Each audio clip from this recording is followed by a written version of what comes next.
Hi, and this broadcast for the National Local Government Customer Service Network, we're going to be bringing you Tina from Townsville. I hope you remember Tina from Townsville. She's a great speaker. We had lots of great fun with Tina, and what we're going to be doing in this episode is bringing you just some of the information that she was able to give to us at the conference. Enjoy. So I want to talk to you, and I'm going to make this. This presentation has been designed by my executive manager. What I'm going to do is I'm going to move through it relatively quickly because I know that you will have this information available to you to look at in detail a little bit later. You've got your full time, Tina. I've got my full time? Full time. You're all good. Breathing. Okay. So, I need to talk to you about our history. So March 2008, amalgamation. Did you hear that word? You've heard it this morning already, haven't you? So we went from 3 entities that we had. We went from 3 entities. We had Thurungower, we had Townsville City Council, and we also had NQ Water. When those 3 areas were amalgamated, we went through some of the pain that Kathleen and Bill were talking about. I'm correct, I'm right. You know, you're coming in to take us over. Everything that these guys are talking about is exactly the same type of pain that we went through. What we did do is we did find out what our customers wanted. Because I don't know about you guys, but you've probably all had the same thing, where some of the processes are driven by the business units. So they tell you what you're going to get and you're going to like it. What we wanted to know is, what did our customer want? What were they expecting of us? These things that we were talking about this morning, what was our customers' attitude about us? And we did also, in 2009, a discovery report. And what did we find out? We found out that from our customers, they felt that even with the combining of these 3 entities, that our service was not as responsive as it had been through the 3 different entities. So what we designed at that stage was a strategy to make sure that we had that combination of our council values, which is SPIRE, which is service, people, integrity, respect, and enjoyment. Those are our values that we work towards. We realised that we needed to put together a strategy that combined those things. Our people are important. We needed to also provide service. We needed to make sure that we had fun doing it. So when we looked at that information and we found out what the customers wanted, exactly what they were talking about this morning, it's all very well from someone sitting in an office to tell me what you're going to give me, but as a customer and as a member of the community, this is the type of service that I would like to receive. Taking that information and feeding it back into the business units was sometimes an interesting journey. So our strategy, what were the objectives? We wanted to improve the responsiveness to our customers. We wanted to provide one approach to service delivery across the council, not in these tiny little, what do we call them, silos. We wanted to do it across the council. We wanted to improve our customer satisfaction, and we also, most importantly, this is probably the most important one for me, we wanted to build a culture of continuous improvement, teamwork, customer focus. We wanted to develop our staff so that they had the skill set to understand what continuous improvement is. It's all very well to have someone come in and bring a strategy to you and they tell you how you do things, but how empowering is it when you're developed and you're trained and you get to, go, hey, this process is not right. Do you think, teach me how I need to change it? Where do I need to go? How do I do it? So the key thing for me was about developing our staff. Because as I said yesterday, without staff we don't have anything.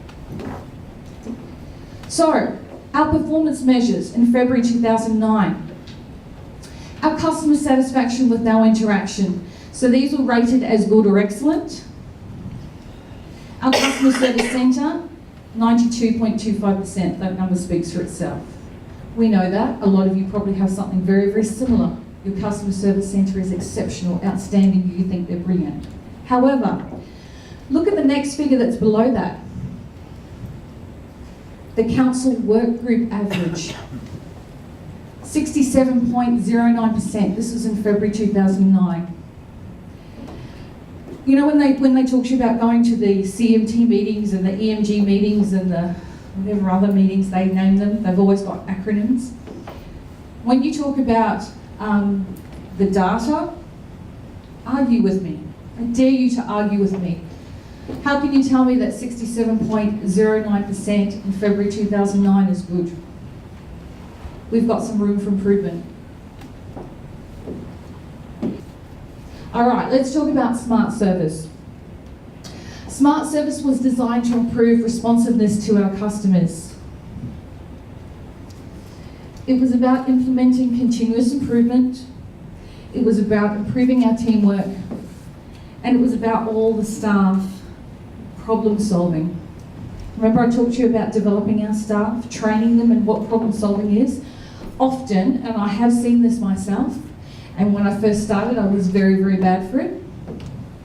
You go into a meeting and someone will say, here's the problem. You go, oh my God, I've got the solution. Okay, just watch out. Move over, move over. This is how you fix it. It's very, very true. You say that at the back, I heard you. We run in with a solution. However, sometimes we don't know the real depth of the problem when we haven't listened to what the real problem is. We're just so busy to throw a solution at it. You need to think about these types of things, and sometimes you need to get down to what the root cause is before you come up with some fabulous solution that actually doesn't fix the problem. So, our key elements. We created smart service teams in each department. It was about involving and empowering the staff. Who knows where the real dirty problems are in the processes that go nowhere? The staff on the coalface, the guys on the phones, the guys out in the public, the external workers, the guys in the parks, the guys who are out on the roads. Those are the people who need to be empowered to learn how to do continuous improvement. It's about involving and empowering them. It's about the integrity of the process. It's also about regular reporting. It's about accountability and transparency. I'm going to talk to you at the end of this too about rewards and recognition. At some point, you need to stop, recognise what you've been doing, and reward those staff who are involved. It's also about benchmarking with others. So, smart service progress. Take a look at those figures.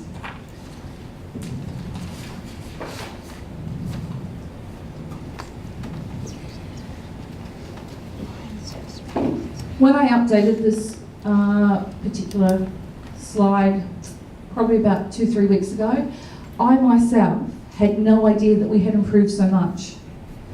So customer satisfaction with the external work groups went up from 67.09% by following this process to 85%. It works. Our service requests closed on time. Do you remember I said to you they were 36.48%? No one wants to report on that. That's ugly.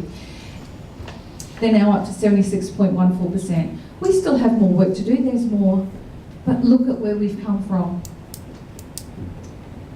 So, some of the benefits. We've done some joint KPIs to solve problems. And I was talking to you yesterday about the fact that I do go across other council departments. I have designed some training packages in conjunction with planning and development. I've also designed some training packages in conjunction with our environmental health, our applications for food licensing. I've designed that in conjunction with them. It's their content, but I've designed it for our staff, but we also will deliver staff training to their staff who are new. Then we start to look at some of those joint KPIs. It's about building relationships. It's not about working in our silos. It's about taking our skill set and working it across council. Pride in work. I watched a presentation where one of the garbologists, I think that's what they like to be known as, came up and presented to the CEO, 5 directors and some executive managers. And the Garbo was so excited because they were able to see, this is where we started and this is how we've improved. You can't pay for that kind of enthusiasm and that kind of love and passion from someone who picks up the rubbish. But to see the fact that they've been developed, they've been trained, they then come and present it to their director, who stands there like a very proud father, watching their staff deliver this information. Problems can be shared. We develop the staff to be able to present. We've also won a couple of awards in relation to it, because when you see these joint KPIs occurring, they then decide, oh, let's submit for this award, and we win them. And it's really good to see where we are benchmarking across with other councils. So there are a couple of other awards that we've won. We've also started some Smart Service Awards to recognise the achievements of the teams and their work groups. It's very important. It's generally based on the last 12 months, and it's an opportunity for people to stop, recognise where they've come from, what the stats are where they've come from, and to find those service champions. Those are the people that we talk about who champion the cause. So these are some of the award categories. And last year, we found that these have started to become quite hotly contended. This is where we talked about, can you recognise and actually nominate people? So some of them are self-nominated and some of them are nominated by the supervisors. Those are just some of the award categories. I'm quite happy to share any of this information with you, and I will make it available.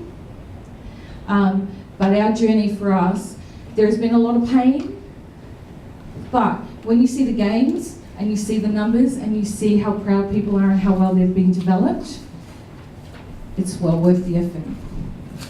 Ladies and gentlemen, that's all I have time for. That was actually one of the last things I wanted to present. Am I on time, sir?